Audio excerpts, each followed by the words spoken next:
Para entender a revolução que causou Maria Firmina dos Reis na cultura e educação desse país, nós precisamos entender o Brasil do primeiro reinado. Primeiro e segundo reinado, que foi o período que ela viveu. Tá? Era um Brasil eminentemente analfabeto. Tá? A primeira escola foi criada aqui em 1549 e era apenas para filhos dos poderosos, da classe dominante, uma escola fundada e administrada por jesuítas, e a ordem da coroa era expressa somente para os filhos dos poderosos. Tá? Então a população em geral não tinha acesso à educação, fazendo com que no primeiro reinado o Brasil chegasse com 90% de analfabetos. Tá?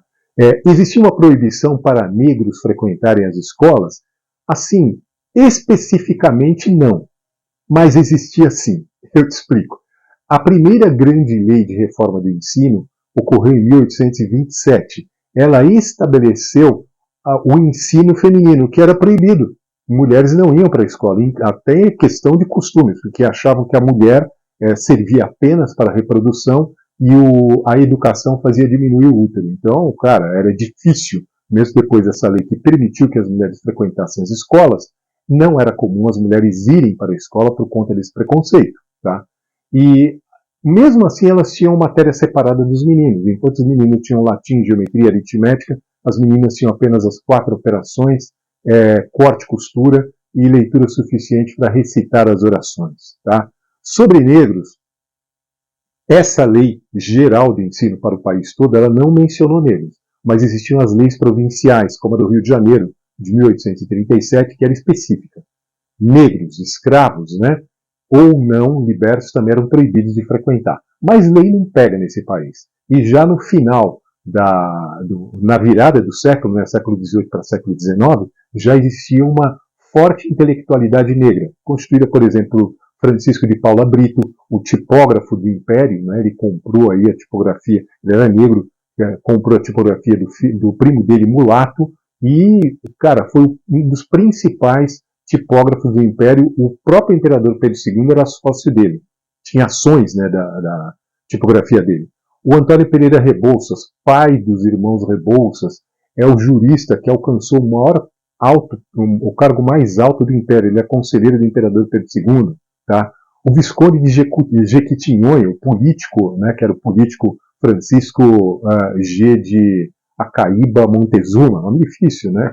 Então existia essa intelectualidade entre médicos, jornalistas e políticos. Tá? Mas o Brasil era analfabeto. Chegou a 90% de analfabetismo no início do Império, do primeiro Império. Em 1872, o primeiro censo, 82% da população era constituída por analfabetos. Tá? Inclusive eu tenho um vídeo sobre esse censo, é bom você assistir para entender o Brasil dessa época. E nesse contexto nasceu e viveu Maria Firmina dos Reis. A revolução que ela causou, eu começo a contar logo depois da vinheta.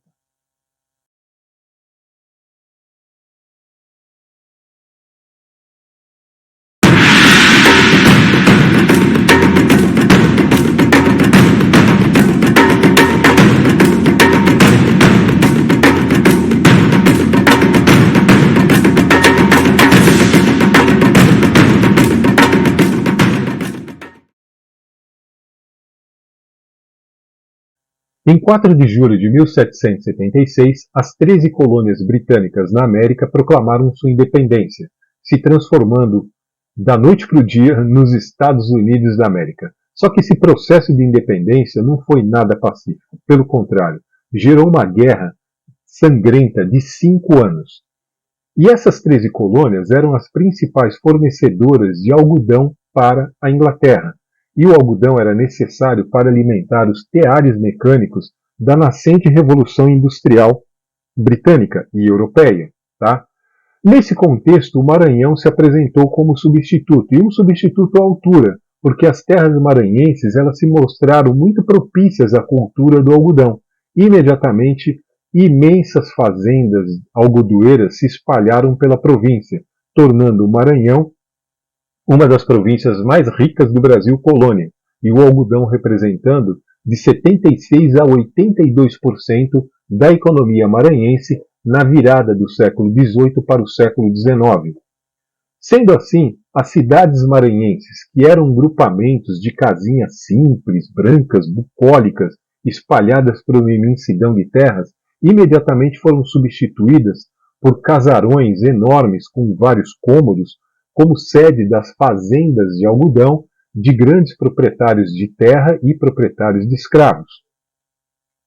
As cidades, como a capital São Luís, Alcântara e outros centros urbanos, imediatamente foram urbanizadas, com casarões com aqueles maravilhosos ladrilhos portugueses, portas enormes, né, de madeira, calçadas pavimentadas, iluminação.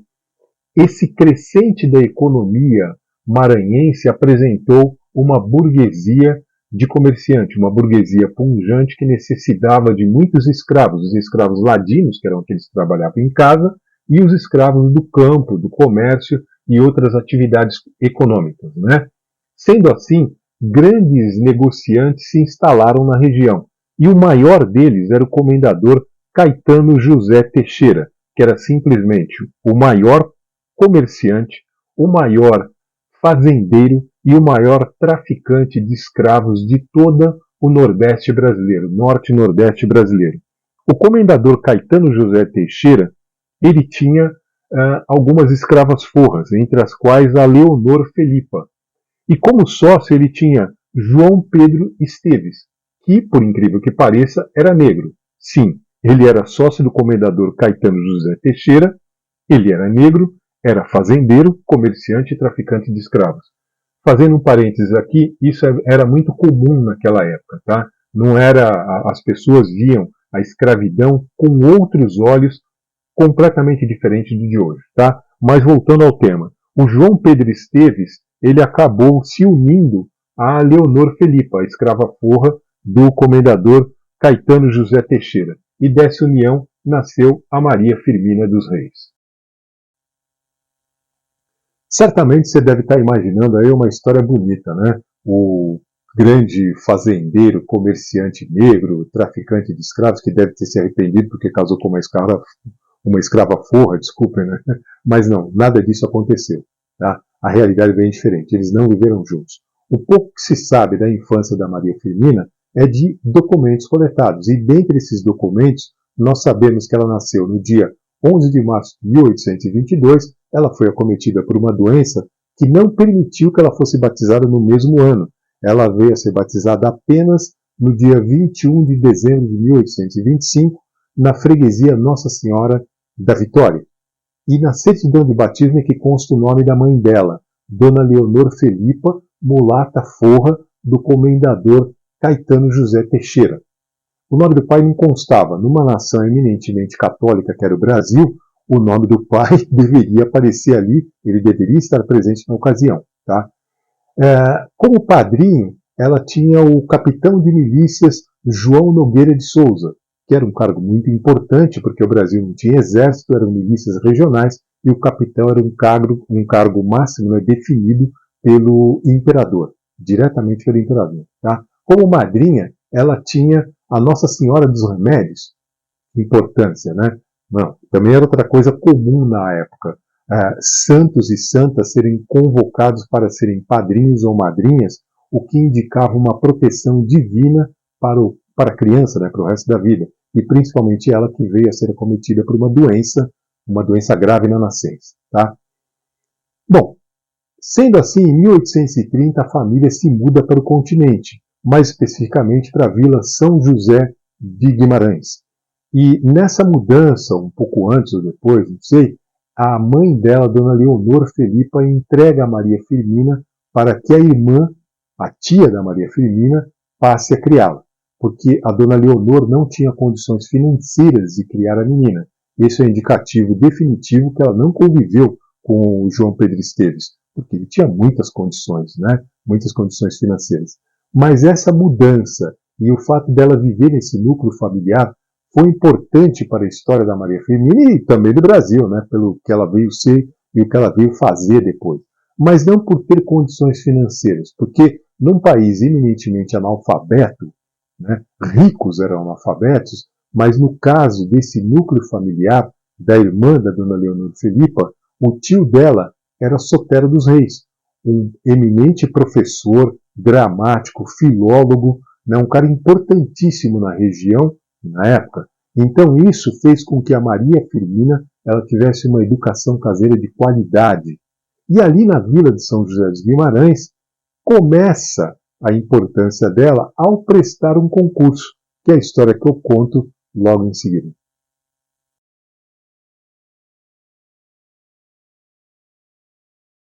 Em 25 de junho de 1847, a Maria Firmina se inscreveu no concurso público da cadeira de Primeiras Letras da Vila de São José.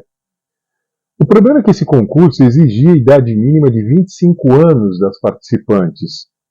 Sendo assim, a Maria Firmina não poderia participar, porque ela foi batizada no dia 21 de dezembro de 1825, o que deixava ela com 22 anos, e não como 25, como o concurso exigia, né? Então ela solicitou uma nova certidão de justificação de batismo na igreja que ela foi batizada. Esse processo foi concluído no dia 13 de julho de 1847. A tempo dela participar do concurso, do qual ela participou e foi aprovada.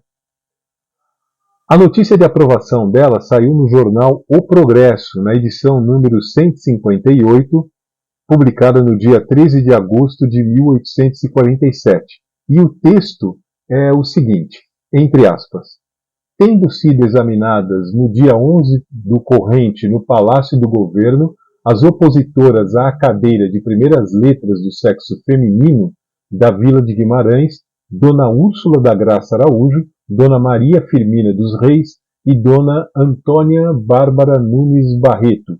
Unicamente a segunda foi aprovada, por ter sido julgada competentemente habilitada.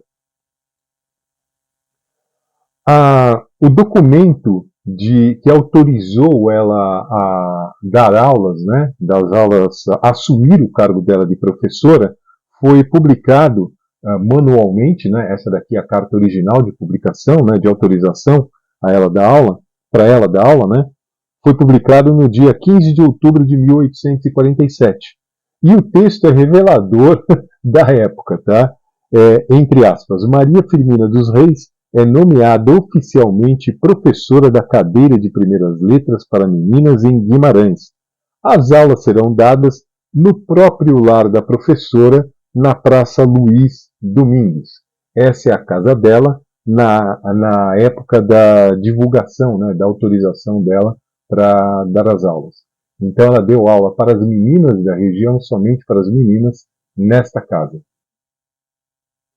Só por esse ato de nomeação da agora professora Maria Firmina dos Reis deu para perceber as dificuldades que as mulheres tinham na época.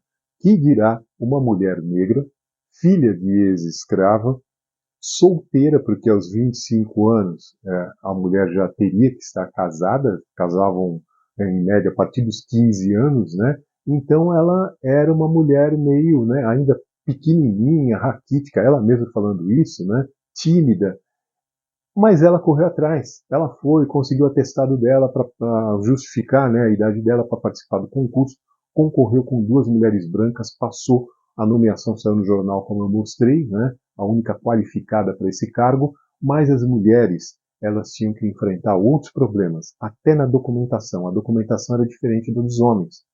A mulher, para trabalhar no serviço público, ela precisava apresentar um documento emitido pelo pároco da região atestando a sua conduta, ou seja, se ela vai na missa, se ela reza direitinho, não tem nenhuma bomba na confissão, né? Se fosse casada, precisava da autorização do marido para trabalhar, certidão de casamento, lógico. Se não fosse, a autorização da família, que era tutora dela, que era o caso da Maria Firmina, porque a mulher era declarada irresponsável até o casamento. Aí a responsabilidade passaria para o homem, né? Se fosse viúva, teria que apresentar a certidão de óbito do marido. Se fosse separada, pior ainda. Teria que apresentar um documento emitido pelo ex-marido, dizendo, justificando a separação e que ela teve uma conduta honrada. Ou seja, ela nunca ia trabalhar se fosse separada, tá? E a Maria Firmina, dentro dessa sociedade altamente preconceituosa, recebeu em sua casa filhas de grandes fazendeiros, grandes comerciantes e grandes traficantes de escravos. Ela permaneceu, sem fazer distinção, óbvio, tá? Ela permaneceu no magistério até 1881. Isso por si só seria uma revolução. Mas ela não parou por aí, não. Ela lançou as obras dela no início do romantismo no Brasil, né? Ela foi uma das precursoras desse movimento. Ela lançou poemas em jornais, escreveu histórias, escreveu músicas, escreveu um hino, escreveu valsa. Toda essa obra dela eu relato agora nesse próximo bloco.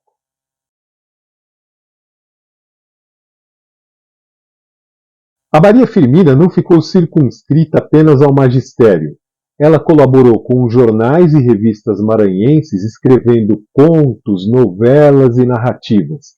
Ela também foi uma compositora e escreveu, lógico, livros de sucesso. O gênero literário adotado por ela foi o romantismo, descrito pela professora Daniela Diana como um movimento artístico e cultural caracterizado pelo sentimentalismo, subjetivismo e fuga da realidade. Esse movimento surgiu no século XVIII na Europa durante a Revolução Industrial e logo se espalhou por diversos países, como França, Alemanha, Inglaterra, Brasil e Portugal. Ele durou até meados do século XIX, quando começa o realismo. Contrário aos valores clássicos de equilíbrio e harmonia, ele se manifestou em diversos campos, como escultura, arquitetura, música, literatura e pintura.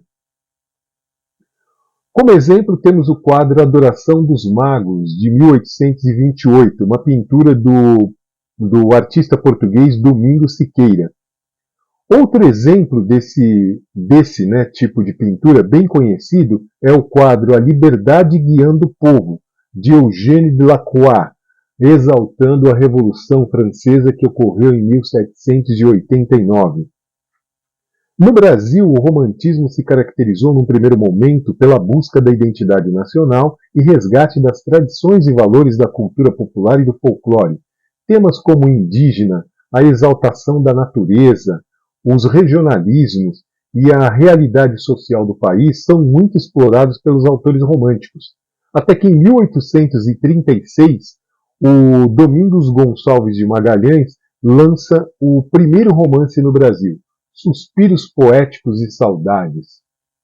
Em 1859, a Maria Firmina lança o romance Úrsula.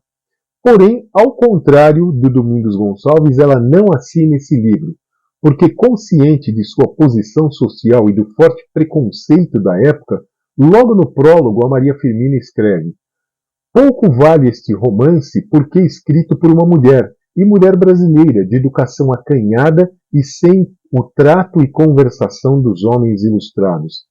Ela assinava com o pseudônimo Uma Maranhense, conforme consta no anúncio desse jornal aqui sobre o livro. Neste livro, ela aborda o abolicionismo e ela foi uma precursora no país a abordar esse tema. Nós aprendemos na escola que os primeiros textos abolicionistas foram as poesias de Castro Alves, quando não, foi exatamente o livro de Maria Firmina dos Reis. Em 1861, ela publica Gupeva no jornal, no periódico semanal, O Jardim das Maranhenses, entre outubro de 1861 e janeiro de 1862, um periódico que circulava em São Luís. Esse conto-novela trata da história do índio Gupeva e sua filha Épica. Em 1887, na revista Maranhense, ela lança uma narrativa curta de 20 páginas. Esse periódico circulou no Maranhão e Maria Firmina colaborou no seu segundo e terceiro números. Em 1888, a princesa Isabel assina a Lei Áurea, proclamando o fim da escravidão no país. E a Maria Firmina, para comemorar, lança o Hino à Liberdade dos Escravos. Ela também lança outro hino, o Hino à Mocidade. Este hino reflete o seu compromisso com a juventude e a esperança de um futuro melhor, incentivando os jovens a se engajarem na construção de uma sociedade mais justa e igualitária. A Maria Firmina acreditava piamente no poder transformador da educação e da cultura, e suas obras frequentemente buscam inspirar e motivar as novas gerações. Isso, naquele tempo, era inédito. Ela também contribuiu muito com o folclore maranhense, escrevendo o ato Bumba Meu Boi. Além disso, né, e nesse ato, né, o Bumba Meu Boi, pode ser visto uma preocupação dela como a expressão da identidade cultural da terra onde ela nasceu, Maranhão, e uma valorização das tradições afro-brasileiras. Nesse ponto, a Maria Firmina, aqui, olha, tem uma ilustração sobre o Bumba Meu Boi circulando pelas ruas maranhenses da época. Né? Eles passavam pelas vilas, paravam de casa em casa, fazendo aquela folia danada, né? E nesse ponto ela já estava muito famosa na região. Tanto que as ex-alunas dela, mesmo terminando o curso que era dado na casa dela, né? Como eu falei nos tópicos anteriores, um grupo de alunas foi procurar a Maria Firmina para pedir para ela compor uma valsa para uma amiga, chamada Rosinha Almeida. O objetivo delas era homenagear essa amiga que passava as férias sempre, ela morava em São Luís, a Rosinha Almeida, mas passava as férias em Guimarães. Segundo essas alunas de Maria Firmina, ela era enérgica, mas não ralhava. Ela não aplicava castigos corporais, que era uma coisa padrão da época, tá? O espancamento, educação por espancamento, ajoelhar no milho, palmatório e tudo mais. Não. Ela era mais pelo aconselhamento. Ela era reservada, mais acessível. Ela era adorada por essas alunas e pela população de Guimarães, porque afinal ali tinha uma intelectual que mesmo dando aula na escola de Maranhão, na escola de Guimarães, desculpe, ela ainda publicava livros, reportagens, contos, novelas nos jornais. Em 1871, ela publicou uma série de poemas nos jornais maranhenses intitulados Cantos à Beira-Mar. Em 1887, ela publicou o conto A Escrava, também nos jornais maranhenses, todos de muito sucesso. Ela sempre foi humilde, tá? A população de Guimarães adorava ela e tanto que em manifestações culturais como Bumba Meu Boi, como as várias procissões, né, religiosas que tinham, eles paravam na frente da casa dela e gritavam Vivas a Maria Firmina, onde ela saía e fazia um pequeno discurso de agradecimento. Acanhado, mas fazia esse discurso. E a população adorava, porque estava ouvindo o discurso de uma intelectual. Mesmo assim, a humildade dela sempre a acompanhou por toda a vida. Tanto que em 1822, quando ela foi assumir o cargo de professora, que era um acontecimento, a mãe dela, imagina, Dona Leonor Filipa, ex-escrava, pobre, que deu ela para a tia criar. Imagine o orgulho dessa mulher. Ela falou, filha, eu quero que você vá de palanquim. Palanquim era uma cadeirinha carregada por escravos. Ela falou, não, eu não vou de palanquim porque negro não é mula para eu ir montado nele. Eu vou a pé. E ela foi a pé. O que não era comum. Você fala, pá, e a pé o que tem? A cidade pequena? Não. As moças com aqueles vestidões lá, ou iam de palanquim, ou a família de carroça, os homens a cavalo e assim por diante. Ela foi a pé. Aumentou o acontecimento da posse dela ainda. Tá? Então, desde sempre, ela teve uma consciência abolicionista. A fama dela, crescendo, ela dava aula, continuou dando aula, até perto da aposentadoria dela, ela causou outro rebuliço enorme. Tá? Aos 54 anos, faltando pouco para ela se aposentar, em 1876 ela foi convidada para dar aulas para as filhas de um senhor de engenho, porque não era negócio para ele mandar as crianças ir estudar em Guimarães, porque, cara, não tinha ônibus escolar nem estrada pavimentada, era carroça mesmo, tá? Então era melhor a professora vir dar aula. Ao chegar nesse engenho, em Massaricó, perto de Guimarães, ela viu um galpão vazio e falou, olha, o senhor pode me ceder esse galpão para eu criar uma escola para aqueles que não podem pagar? E ele deixou, falou, não estou usando mesmo, pode colocar aí. Então ela vinha num carro de boi de Guimarães até Massaricó, recolhendo as crianças no caminho, recolhendo as crianças dos lavradores. E naquela época não tinha esse negócio de trabalho infantil, não. Trabalhava desde que conseguia andar, começa a trabalhar. Mas esses lavradores, eles, poxa, a minha filha, o meu filho vai ter aula com a Maria Firmina dos Reis, a intelectual do Maranhão. E ela chegava com aquele carro de boi carregado de criança pobre. Tá? E ela deu aula para essas crianças. Foi a primeira escola mista do Brasil, porque até então meninos e meninas não estudavam juntos, lembra que eu falei? E a fama dessa escola se espalhou tanto que chegou nos ouvidos das autoridades que mandaram fechar a escola. Fechar porque era proibido. proibido misturar meninos e meninas na mesma aula. Era proibido mulher dar aula para menino. Era proibido homem dar aula para menina. Era imoral, segundo as leis da época. Era proibido menina estudar a mesma coisa que menino, porque, afinal de contas, mulher era um ser inferior na cabeça desses seres da época. Tá? Então ela foi obrigada a fechar a escola. Né? E aí você pensa, poxa, com essa fama toda, nossa, Maria Firmina morreu rica, foi um acontecimento, jornais, cortejos, estilo Ayrton Senna. Não, não. Ela morreu pobre, cega, na casa de uma ex-escrava cujo nome era Mariazinha, e ela estava lá porque ela era mãe adotiva das filhas da Mariazinha, tal qual a mãe dela, Dona Leonora Filipa, que não tinha condições de criá-la e entregou para a tia, a Mariazinha entregou os filhos para a Leonor Filipa, para a Maria Firmina criar. E ela criou e educou essas crianças. A história dela morreu ali. A história da Maria Firmina, tudo, imagens, não se tem imagens da Maria Firmina, você tem de vários personagens daquela época, mas não dela, tá? Ela é a verdadeira representante desse apagamento histórico dos afrodescendentes. A história dela foi resgatada apenas em 1962 por Horácio de Almeida, um historiador que estava caminhando pelo Rio de Janeiro, e num sebo ele encontrou o livro Úrsula, comprou, leu o livro e falou, nossa, esse livro é fantástico. Quem que é a autora? Uma maranhense, pseudônimo. Procurou outros livros e encontrou aí, já assinando Maria Firmina, ele foi até Guimarães, levantou a documentação dela, as ex-alunas e filhas adotivas ainda estavam vivas, ele pegou esses depoimentos de todas as histórias que eu estou contando agora, daqueles da população de Maranhão que a conheceram, que ainda estavam vivos, bem idosos, mas estavam vivos ainda, porque eram crianças, afinal, né? E falaram a história de Maria Firmina. Tá? Esse apagamento histórico dela é tão grande que todas essas imagens que eu estou utilizando aqui de Maria Firmina dos Reis, nesse vídeo meu, são de uma escritora gaúcha branca. O retrato dela, tudo toma como base esse retrato aqui. Ó. E sabe onde estava isso? Na Câmara Municipal de Guimarães, com o nome Maria Firmina. Depois descobriram, não, é de uma escritora gaúcha branca, porque nem imagem dela tem.